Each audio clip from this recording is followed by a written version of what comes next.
prendemos una vela. Sí. Partimos la vela. ¿Y qué haces con la vela?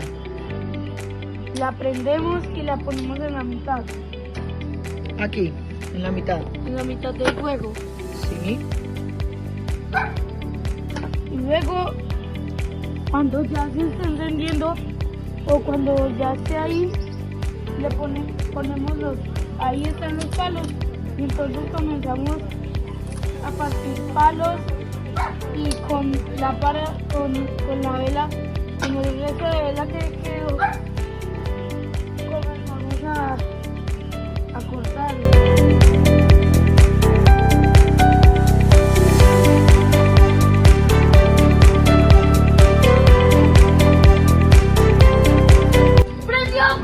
¡Prendió!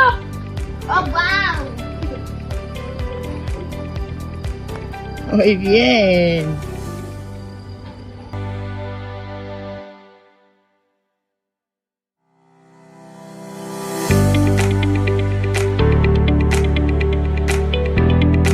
La volviste a aprender súper bien. ¡Oh, wow!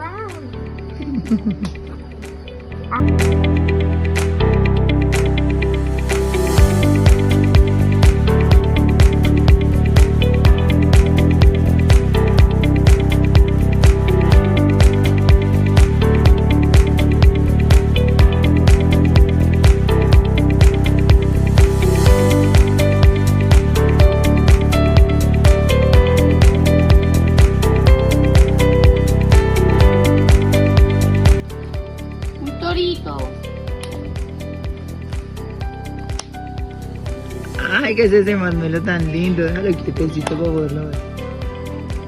Un torito.